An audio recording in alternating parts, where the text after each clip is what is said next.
Hello guys, good morning. সকালে উঠে দিদি দেখি পুজো প্রায় শেষের দিকে, এবার ঠাকুর করে যাচ্ছি প্রণাম করতে। এই দেখুন আমার দিদির ষষ্ঠী পুজো সব হয়ে গেছে।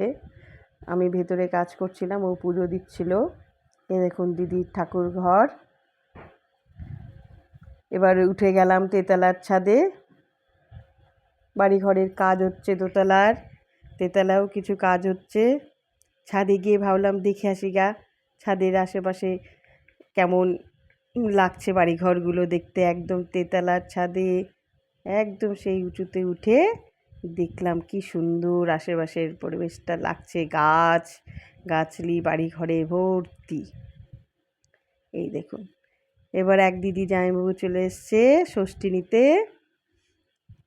দিদির ননদের বর। দিদির তো শাশুড়ি নেই, দিদি ষষ্ঠী দেয়। এই দেখুন ষষ্ঠীর সব সাজানো হয়ে গেছে। এই দেখুন এটা আমার দিদির শাশুড়ির হাতের তৈরি করা এই আসন, কি সুন্দর বানিয়েছে। তাই ভাবলাম একবার তুলে নিই, ভিডিও করে রাখি। এই দেখুন কি দারুণ। এই দিদির মেয়ে আসতে পারেনি বলে কথা বলছে। জামাইবাবু এখন চা খাবে। এই যে দিদি বসে পড়লো ষষ্ঠীর ষাট জল দিতে।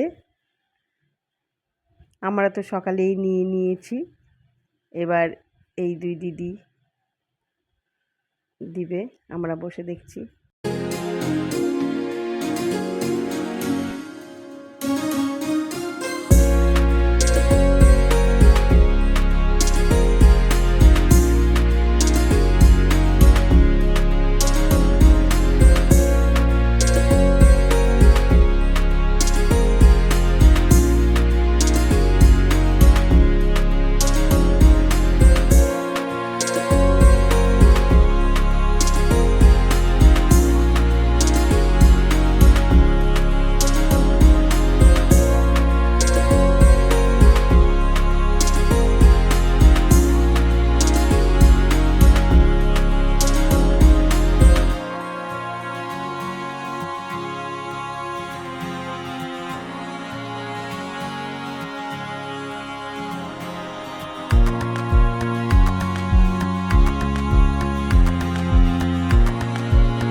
সবাই মিলে আড্ডা মারা হচ্ছে। এবার চলে এলো প্লেটে জামাইকে খাবার সাজিয়ে। দিদিদের প্লেটে মানে জামাইকে দিতে হয় মেন হচ্ছে ক্ষীর, চিড়া, মিষ্টি, আম, কলা, লিচু, ফল সব সাজিয়ে এইভাবে জামাইয়ের হাতে দিতে হবে। আমি সোফায় বসে খুবই আর কি মারছিলাম, দিদি হাসছে, জামাইবাবুও হাসছে। একটু দেরি করছিল বলে জামাইবাবুকে বললাম এত দেরি কেন। এই নিয়ে মজা করা হচ্ছিলো, জামাইবাবু, আমি, আমার মেয়ে সবাই মিলে। বেশ ভালো লাগছিলো সেই দিনটা। আর এক দিদি জামাইবাবুও আসবে, এখনও আসেনি, আসছে ওরা এখন বলছে, ফোন করছিলাম। এই দেখুন পুরো হাসছিল দিদিটা। এবার এইভাবে জামাইয়ের হাতে প্লেটে তুলে দিতে হয়। এই হলো জামাইয়ের ষষ্ঠী। পরে তো আবার খাওয়া দাওয়া পরের আয়োজন হবে।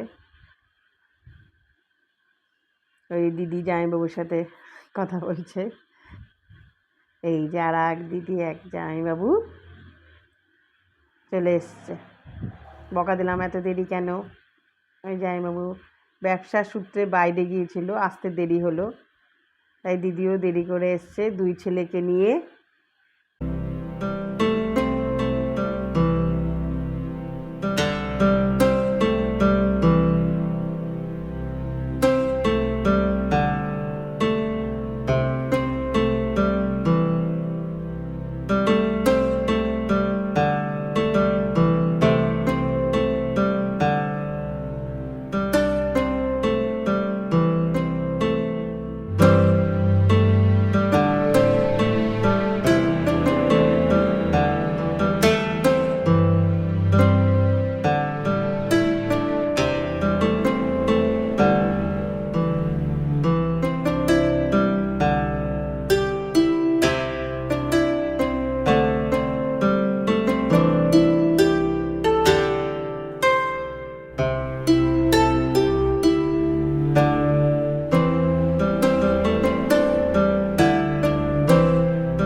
জামাইবাবু খেয়ে তো উপরে বসে গেল, দিদিও খাচ্ছে এই যে চেয়ারে বসে।